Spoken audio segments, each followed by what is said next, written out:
Oscar started watching Korean TikToks in March. At first, it seemed harmless. He'd scroll through videos of Korean skincare routines and street food while we watched Netflix together on our old sectional couch. Then the comments started. "Korean girls just take better care of themselves," he said one evening, glancing at me over his phone. I was in my usual Old Navy sweatpants and oversized Target t-shirt. I'd worked a double shift and hadn't showered yet. The next week, he started pointing out specific things. "Look how straight her hair is, so shiny." He showed me a video of some influencer applying Glossier lip balm. Korean beauty standards are just higher. By April, his phone usage doubled. He'd wake up at 6 a.m. and immediately start scrolling through Watch Her Korean Beauty and Watch Korean Girl hashtags. During dinner at our kitchen table, he'd hold up his phone. "See how she does her makeup? Natural, but still put together." I started wearing more makeup to my job. Bought a chai hair straightener from Target and used it every morning before work. Ordered Korean skincare products online. The CeraVe cleanser I'd used for 3 years went into the bathroom drawer. It wasn't enough. "You should really learn to do winged eyeliner like this," he said, showing me another video while I folded laundry on our bed. "And maybe lose some weight. Asian girls stay so petite." I signed up for Planet Fitness that week. Started skipping lunch breaks at work. Bought protein bars instead of my usual sandwich from the deli across from our office. Oscar started sleeping on the couch in late April, said he needed better sleep for work, and I moved around too much at night. When I tried to initiate physical contact, he'd pull away. "I'm just not feeling it lately. Too much stress from work." He spent hours on his phone instead. The blue light from his screen lit up our bedroom until 3 a.m. while I lay awake listening to him scroll. He stopped complimenting anything about me, stopped saying he loved me before leaving for his job at the auto parts store. When I wore the Korean face masks he'd shown me interest in, he barely looked up from his phone. When I tried the Korean fried chicken recipe I'd found online, he ate 2 bites and said he wasn't hungry. I started checking his recent apps when he left his phone on the kitchen counter. TikTok was always at the top. His liked videos were hundreds of Korean girls doing makeup tutorials, eating aesthetic meals, wearing crop tops and mini skirts. His search history showed Korean restaurants in our city, Korean language learning apps, Korean cultural sites. In early June, my dad called me at work. "I've been saving money for months to surprise you both," he said. "Oscar knows all about it. He's been helping me plan something special. Just wait, honey. He's going to surprise you soon." I hung up feeling hopeful for the first time in weeks. Maybe this was why Oscar had been distant. Maybe he was planning something romantic. A vacation together. Time away from his phone and those videos. Maybe our relationship could get back to normal. I bought new clothes that weekend. A sundress from Nordstrom Rack. Sandals that would look good in photos. I researched romantic destinations online. Started imagining us on a beach somewhere. Oscar focused on me instead of his screen. The morning of June 15th, I woke up to an empty apartment. His side of the bed hadn't been slept in. His clothes were gone from our shared closet. His work uniform, his weekend clothes, his winter jacket. Toothbrush gone from the bathroom holder. Phone charger gone from his nightstand. Gaming headset gone from the computer desk. No note on the kitchen table. No text message. No missed call.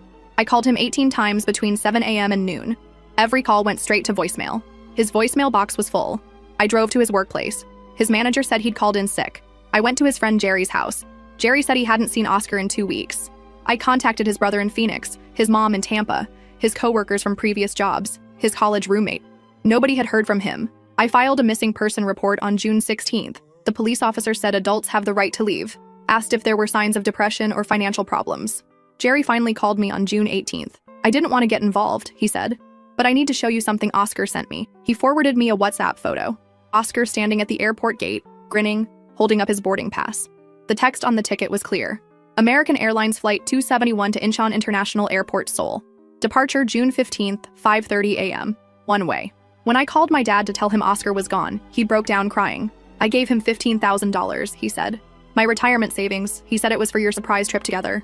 That night, I sat on our couch where he'd spent months watching videos of Korean girls while planning his escape.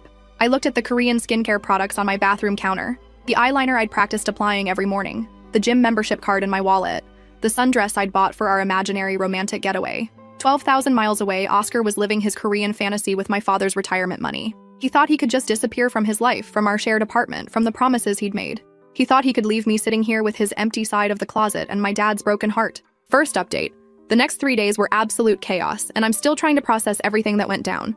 First off, thank you to everyone who commented on my original post. Seriously, you guys kept me sane when I thought I was losing my mind. Special shout out to the person who said, "He's probably going to come crawling back when reality hits, because boy, were you right about that part." So after I found out Oscar had flown to Seoul with my dad's retirement money, I immediately tried calling him again, still going straight to voicemail. I sent him about 20 WhatsApp messages that first night, ranging from confused to furious. The messages showed as delivered but never read. I even tried Instagram DMs, Snapchat, Facebook Messenger. basically every platform we'd ever used. Nothing. It was like he'd vanished into thin air, except I knew exactly where he was. My dad came over on June 19th, and we had the most heartbreaking conversation I've ever had with him. He sat at my kitchen table, the same one where Oscar used to show me those stupid Korean beauty videos, and just sobbed. Turns out Oscar had been working on him for weeks. Started in early May, right around the time he stopped sleeping in our bed. Oscar told my dad he wanted to propose to me somewhere special, somewhere I'd never expect. Said he'd been researching Korean culture because I was so interested in it and wanted to take me to Seoul for the proposal. My dad was so excited about the idea of helping with a surprise proposal that he didn't ask questions he should have asked. Oscar had shown my dad printed screenshots of hotel prices, flight costs, restaurant reservations, made it seem like $15,000 was exactly what they needed for this amazing 2-week romantic trip. My dad said Oscar even teared up talking about how much he loved me and wanted to make me happy. I wanted to scream. This man had been mentally checked out of our relationship for months while simultaneously convincing my father he was planning the romantic gesture of a lifetime. The worst part is my dad kept apologizing to me. He said he'd been so proud that his future son-in-law cared enough to plan something special. He'd been bragging to his friends at work about how thoughtful Oscar was. My dad works construction and has been saving every extra dollar for retirement. $15,000 represented months of overtime, skipped lunches, driving his old truck instead of getting it fixed properly. And Oscar knew all of this because my dad had told him about his financial situation when Oscar first brought up the proposal trip idea. I spent hours going through Oscar's social media accounts that first weekend. His Instagram was still active, but he hadn't posted anything since June 10th. His last post was a selfie with the caption, "Big changes coming soon," that I'd thought was about our relationship getting better. His TikTok account showed he'd been liking Korean content right up until June 14th, the day before he left. But starting June 15th, nothing. No activity anywhere.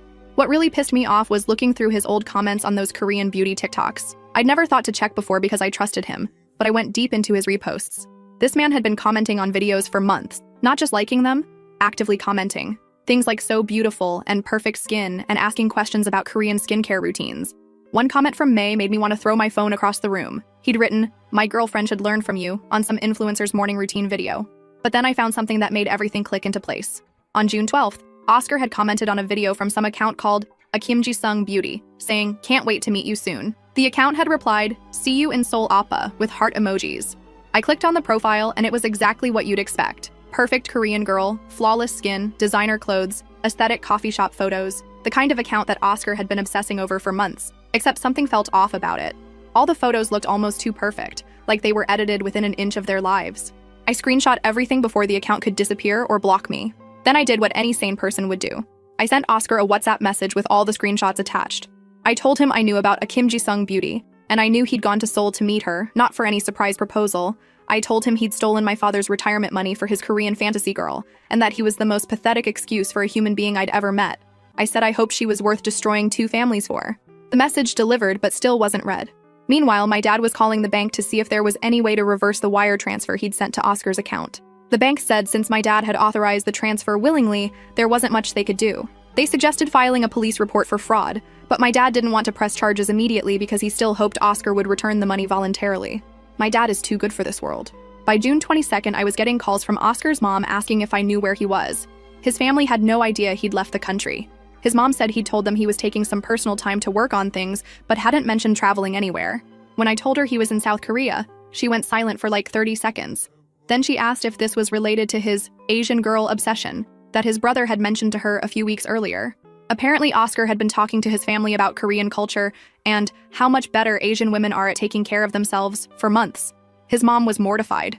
She said she'd noticed Oscar making weird comments about appearance whenever they video called, asking why American women couldn't be more like Korean women. She'd thought it was just a phase, like when he got obsessed with cryptocurrency last year, or when he spent 3 months convinced he was going to become a personal trainer.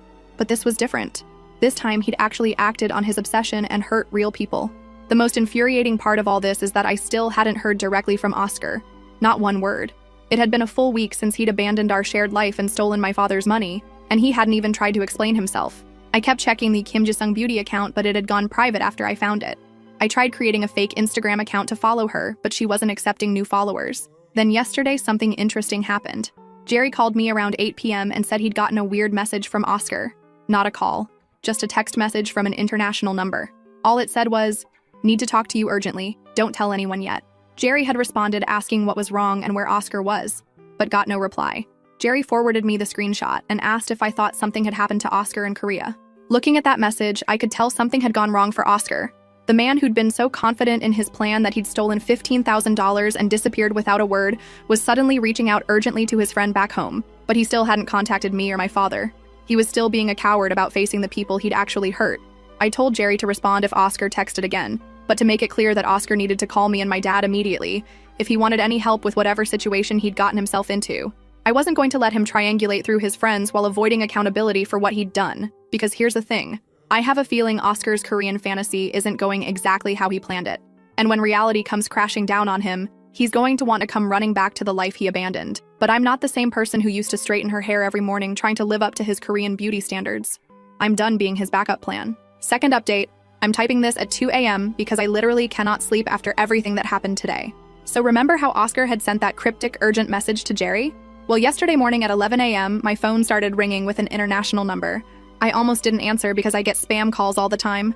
And there he was, Oscar's voice sounding absolutely desperate and panicked in a way I'd never heard before. The connection was terrible and he kept cutting out, but I could hear enough to know he was falling apart. He started talking immediately without even saying hello, just launched into this frantic explanation about how everything had gone wrong and he needed help getting home. I interrupted him and told him if he thought he could just call me after stealing my father's retirement money and disappearing for over a week, he had another thing coming. That's when he really started begging. He said he was stranded at some guest house in Seoul with no money and his return flight had been canceled. He claimed his credit cards weren't working and he couldn't access his bank account from Korea. He kept saying it was all a misunderstanding and he could explain everything if I would just help him figure out how to get home. The audacity of this man calling me for help after what he'd done was absolutely incredible. I told him he had exactly one chance to explain where my father's $15,000 went and why he'd lied about planning a proposal. That's when his story started falling apart completely. He claimed he had been planning to propose but decided to scout out Seoul first to make sure it would be perfect for me. Said he'd used the money for a research trip and was planning to bring me back later. When I asked why he'd packed all his belongings for a research trip, he started stuttering and talking in circles. Then I brought up Kim Ji-sung and the comment about meeting her soon. Oscar went completely silent for like 30 seconds. The silence was so long I thought the call had dropped. He tried to tell me that account was just some travel blogger who'd been giving him advice about Seoul, nothing romantic or inappropriate. But when I read back his exact comment about how his girlfriend should learn from her, he couldn't explain that away. He started getting defensive, saying I was twisting innocent interactions into something sinister. He claimed he'd only been trying to learn about Korean culture to make our future trip better. When I asked him why he needed to pack all his clothes and quit his job for cultural research, he said I was being too suspicious and not giving him a chance to explain properly. The conversation was going in circles and I could feel myself getting angrier with every word. Oscar then tried a different approach. He started talking about how much stress he'd been under at work and how he'd been feeling lost in our relationship. He said seeing Korean culture online had made him realize there were different ways to approach life and relationships, and he'd gotten excited about exploring that with me. When I pointed out that he'd been criticizing my appearance for months while praising Korean women, he said I was misremembering conversations and taking things out of context. Oscar kept changing his story, trying different angles to make himself sound less guilty. First, it was research for our future proposal trip.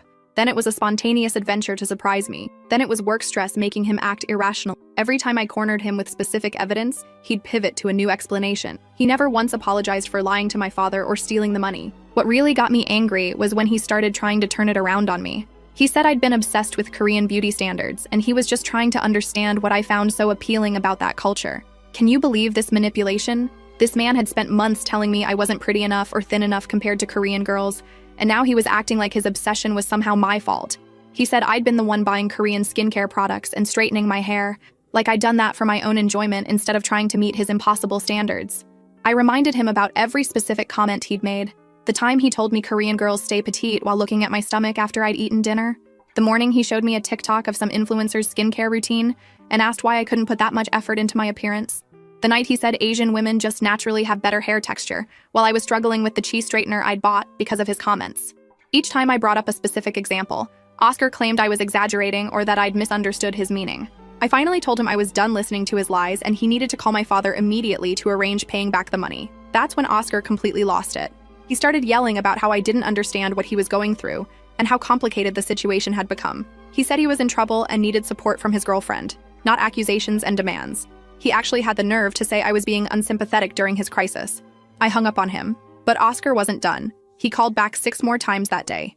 I answered the first few because I wanted to give him multiple chances to tell the truth, but each conversation was the same pattern: frantic begging, constantly changing explanations, and attempts to manipulate me into feeling sorry for him. During the second call, He tried crying and saying he'd made terrible mistakes, but still wouldn't admit what he'd actually done wrong. He kept saying things like, "You know I love you," and "I never meant for it to go this far," without explaining what a tea actually was.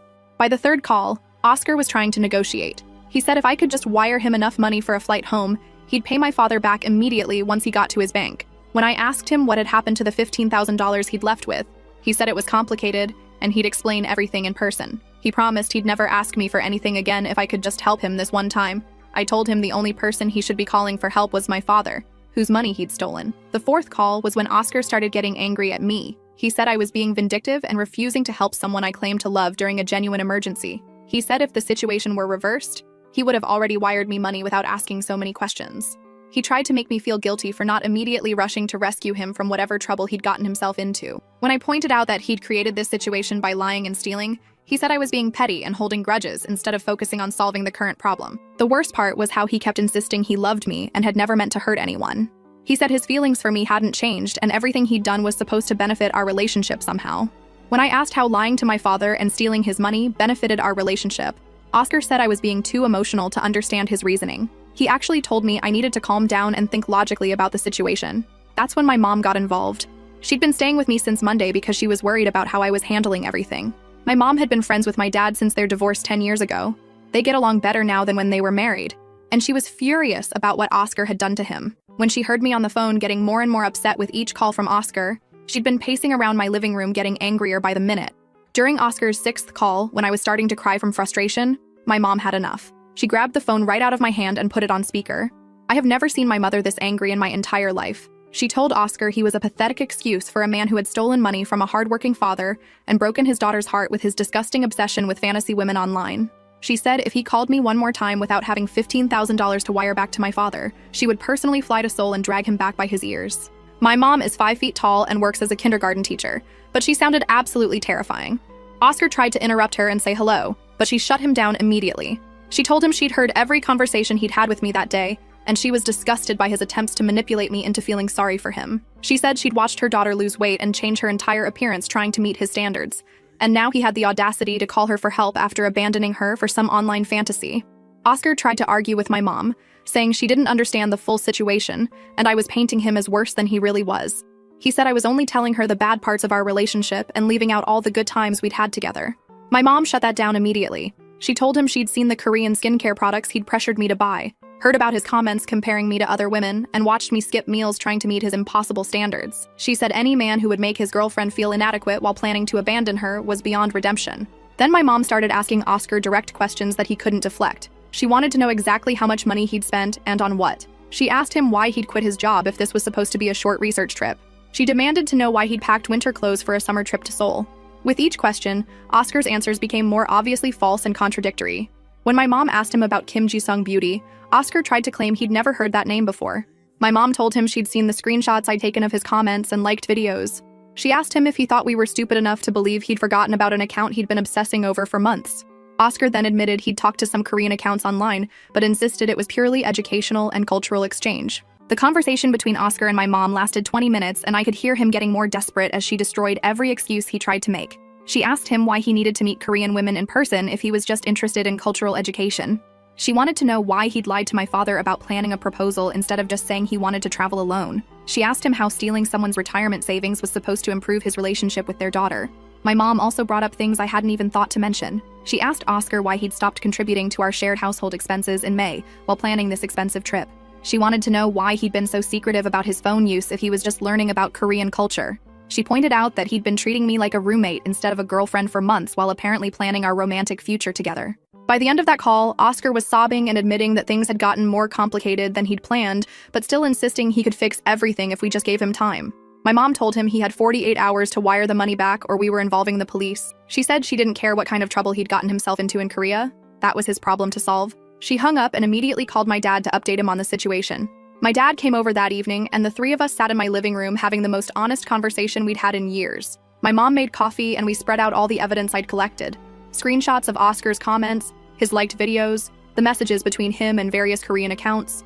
My dad admitted he felt stupid for believing Oscar's proposal story without asking more questions. He said Oscar had been so convincing and emotional when talking about wanting to make me happy that it never occurred to him it might be manipulation. My mom pointed out that Oscar had specifically targeted my dad's weakness, his love for me and desire to help with romantic milestones. My dad was especially hurt by how Oscar had used their relationship. Oscar had been coming to family dinners for 2 years, borrowing my dad's tools, asking for advice about work and life. My dad had started thinking of Oscar as the son he'd never had. He'd been so proud when Oscar came to him about planning a proposal, felt honored that this young man trusted him enough to ask for help with such an important moment. But here's where things get really interesting. Oscar called again this morning, and this time he sounded completely different. Not desperate or manipulative, just defeated and scared. He claimed someone had scammed him and he'd lost everything, but he still wouldn't give me specifics over the phone. He just kept saying it was worse than I could imagine and he'd been stupid to trust the wrong person. I told him if he wanted my help understanding his situation, he needed to start by being completely honest about Kim Ji-sung Beauty and what he'd really gone to Seoul to do. There was another long silence, and then Oscar said something that made everything click into place. He said the person he'd gone to meet wasn't who they claimed to be, and now he was stuck in a foreign country with no money and no way home. He admitted he'd never actually planned to propose to me in Seoul. He said he'd met someone online who he thought was perfect, and had convinced himself that meeting her in person would solve all his problems with our relationship. He'd used my father's money to fund what he now realized was a completely delusional fantasy. But something had gone very wrong when he'd tried to meet this person, and now he was scared and alone and didn't know what to do. That's when I realized Oscar's Korean fantasy had turned into his worst nightmare. And tomorrow, he's supposed to call me back to explain exactly what kind of trouble he's gotten himself into. Because despite everything he's done to me and my family, I need to know the truth about what happened to those $15,000. My mom thinks I should just hang up on him, but I have to know how this story ends. Final update. Guys, I am absolutely dead from what just happened. I cannot believe this is real life, but I have to share this with you, because it's the most pathetic, hilarious, karma-filled ending to this whole nightmare that I could have ever imagined. Grab some popcorn because this is the most satisfying conclusion you will ever read. So Oscar called me back this morning like he promised, and my mom was sitting right next to me because she wanted to hear whatever bullshit excuse he was going to come up with this time. I put him on speaker immediately, because I was done with his lies and wanted a witness to whatever manipulation he was about to try. He started talking, and I could tell immediately that something was different. His voice was completely broken, like he'd been crying for hours. He said he needed to tell me the complete truth about what had happened in Seoul, and why he'd really gone there. He said he was ashamed and humiliated, but he had to be honest because he needed our help getting home. Then Oscar told me the most ridiculous story I have ever heard in my entire life. Are you ready for this? Kim Ji-sung Beauty wasn't a real person. She was a complete fake created by scammers using AI technology to generate fake photos, videos, and even voice messages. This grown man had spent months obsessing over, comparing me to, and eventually traveling across the world to meet someone who was entirely fabricated by criminals. I started laughing immediately. I couldn't help it. The laughter just bubbled up from somewhere deep inside me and I could not stop. My mom was staring at me like I'd lost my mind, but I was cackling. This man had destroyed our relationship, stolen my father's retirement money, and abandoned our shared life for a fake person created by scammers with computer software. Oscar kept talking while I was laughing, trying to explain how it had happened. He said Kim Ji-sung Beauty had started direct messaging him in early May, sending photos and videos that looked completely real because they were generated using AI face-swapping technology. The scammers had even sent him voice messages that sounded like a real Korean girl speaking English, but it was all artificial.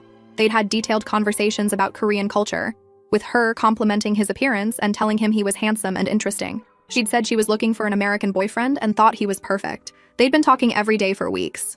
I was still giggling while he explained this because the mental image of Oscar having deep romantic conversations with literal scammers pretending to be his dream girl was absolutely killing me. My mom started to understand what was happening, and her face was a mixture of horror and secondhand embarrassment. Oscar said the fake girl had convinced him that Korean women were superior to American women in every way, and that he deserved someone who would appreciate him properly.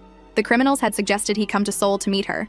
She'd given him specific instructions about where to stay, what to bring, how much money he'd need. She'd sent him an address for a coffee shop where they were supposed to meet on June 16th. Oscar said he'd been so excited he could barely sleep on the plane. He'd imagined this perfect romantic meeting where his ideal woman would finally be real. When I asked him what happened when he got to the coffee shop, Oscar's voice got even smaller. He said he'd waited there for 6 hours. The coffee shop staff had started to feel sorry for him. He'd messaged Kim Ji-sung Beauty asking where she was, but all his messages were being ignored. By evening, he'd realized something was wrong and tried calling the phone number she'd given him. It was disconnected. That's when he'd gone back to her Instagram account and discovered it was completely gone. Deleted. Like it had never existed. He'd tried searching for her name, her photos, anything that would prove she was real. Nothing. He'd spent the next 2 days frantically messaging other Korean accounts he'd been following, asking if anyone knew Kim Ji-sung Beauty. Most of them ignored him, but a few told him he'd been scammed by a catfish operation. I asked Oscar how much money he'd sent her before flying to Seoul, And this is where it gets even more pathetic. He'd sent her $3,000 in the weeks before his trip. She'd asked for money for new clothes to look perfect for their date, for her phone bill so they could keep talking, for emergencies with her sick grandmother. Classic scam requests that Oscar had fallen for completely because he was thinking with the wrong head. So let me get this straight. Oscar had used my father's $15,000 to fly to Seoul, spent another $3,000 on a fake woman, and was now stranded in Korea with no money because he'd fallen in love with a computer program. I was laughing so hard I had tears streaming down my face. My mom had to get up and get me tissues because I was a complete mess. But wait, it gets worse. Oscar said he'd been trying to figure out how to get home for days, but his credit cards were maxed out from his previous spending on Korean culture obsession stuff, and the money he'd sent to the fake account. His bank account was empty because of his proposal trip purchases. He'd been staying at the cheapest guest house he could find and eating convenience store food, but he was running out of money for even that. He'd finally swallowed his pride and called his parents to ask for help. This is where my mom and I both stopped laughing because we knew his parents were decent people who didn't deserve this. Oscar said he'd had to explain to his mother why he was in Korea alone, why he needed money for a flight home, and why he'd quit his job and left his girlfriend without explanation. His mother had been so confused and angry that she'd put his father on the phone. Oscar said he'd never heard his dad sound so disappointed and disgusted in his entire life. His father had asked him if he'd really stolen money from his girlfriend's family to chase after some woman online. When Oscar admitted that the woman wasn't even real, his father had called him pathetic and said he was ashamed to have raised such a fool. His mother had started crying when she understood that he'd manipulated my father's love for me to fund his fantasy. His father had said Oscar was a disgrace to their family. They'd agreed to wire him money for a flight home, but only so they could deal with him face to face. But here's the best part. Oscar's parents had called my parents. His mother had gotten my dad's number from Oscar and called to apologize for her son's behavior. She'd offered to pay back the $15,000 immediately, even though it would drain their emergency savings. My mom said my dad had been so touched by the call that he'd started crying. Oscar's parents were taking full responsibility for their son's actions, even though they'd had no idea what he was planning. When Oscar told me about his parents calling mine, I lost it completely. I told him he was the most pathetic excuse for a human being I'd ever encountered. I said he'd destroyed multiple families because he couldn't tell the difference between reality and fantasy. I told him he was so desperate and sad that he'd fallen in love with a computer program and abandoned real people who actually cared about him. My mom took the phone from me because I was getting too worked up. She told Oscar that his parents had shown more integrity in one phone call than he'd shown in the entire 2 years she'd known him. She said watching a man in his 20s get scammed by an obvious fake account was like watching a child touch a hot stove after being warned not to. She told him he was an embarrassment to his family and that his parents deserved better than cleaning up his messes. Oscar started crying on the phone and begging us to understand that he'd made mistakes, but he'd learned his lesson. He said he realized now that I was the best thing that had ever happened to him, and he wanted to come home and fix our relationship. He promised he'd never look at Korean content again and would delete all his social media if I'd just give him another chance. I took the phone back and told Oscar that he was absolutely out of his mind if he thought I wanted anything to do with him after this. I said I wouldn't take him back if he was the last man on earth. I told him he'd spent months making me feel ugly and inadequate compared to a fake person, and now he wanted sympathy because his fantasy had crashed and burned. I explained to Oscar that I'd already started moving on with my life. I'd been going to the gym because I actually enjoyed it, not to meet his impossible standards. I'd kept using the Korean skincare products because they worked well for my skin, not because some AI had perfect skin and doctored photos. I'd learned that I could be happy and confident without his constant criticism and manipulation. Oscar kept trying to interrupt me to say he'd changed and realized his mistakes, but I shut him down every time. I told him that change meant taking full responsibility for his actions, not just feeling sorry for himself when his plan backfired. Real change would have been him realizing months ago that comparing his girlfriend to other women was abusive behavior. Real change would have been him discussing his travel plans with me instead of lying to my father. My mom added that real change would have been Oscar getting a second job to pay for his Korean fantasy instead of stealing someone else's retirement savings. She said if he'd wanted to meet Korean women so badly, he could have joined legitimate cultural exchange programs or language learning groups in our city. Instead, he'd chosen the most destructive and selfish path possible. When Oscar realized neither of us was going to forgive him or help him beyond this conversation, he started getting angry. He said I was being vindictive and holding grudges instead of supporting him during a difficult time. He said if I really loved him, I'd want to help him learn from his mistakes rather than punishing him forever. He actually had the nerve to say that my reaction was proving that Korean women were more forgiving and understanding than American women. That's when I completely lost my shit. I told Oscar that Korean women would also think he was pathetic and wouldn't want anything to do with him. I said the only reason the AI had been nice to him was because it was programmed to scam money from lonely losers like him. I told him that real Korean women were probably just as disgusted by his fetishization of their culture as I was. Before ending the call, I told Oscar that his flight home was his parents' problem to solve, not mine. I said when he got back to our city, he needed to stay away from me and my family completely. I told him my dad had already changed his locks and phone number because he didn't want to deal with Oscar's drama anymore. I said if Oscar tried to contact any of us again, we'd involve the police. Oscar's parents did wire him money for a flight home, and according to Jerry, he's been back for 3 days now. Apparently, he's staying with his parents because he has nowhere else to go. His mother has been calling everyone in their family to apologize for Oscar's behavior, and his father has been telling people that Oscar is banned from using their internet until he gets professional help. Jerry said Oscar's parents are making him get a job immediately to start paying back the money they spent on his flight and the money they're giving my father. They've also told him he needs to see a therapist about his internet addiction and his problems with reality. Jerry thinks Oscar's mother is more embarrassed than she's ever been in her life. My dad got his $15,000 back yesterday, and Oscar's parents included an extra $1,000 as an apology for the stress their son caused. My dad said he's never accepting financial help for wedding planning again, but he's proud of how I handled the whole situation. My mom has been telling everyone she knows about Oscar's AI girlfriend situation because she thinks it's the funniest and most pathetic thing she's ever heard. She keeps saying she can't believe she wasted 2 years being nice to someone who couldn't tell the difference between a person and a computer program. So that's the end of my Korean catfish saga. To everyone who said he'd come crawling back when reality hit, you were absolutely right. But this reality was so much more pathetic than any of us could have imagined. Update. Oscar apparently tried to create a new Instagram account yesterday to message me an apology. I blocked him immediately and reported the account. His parents found out and took his phone away. A grown man had his phone taken away by his parents because he can't stop trying to contact the woman he abandoned for an AI. I cannot with this man.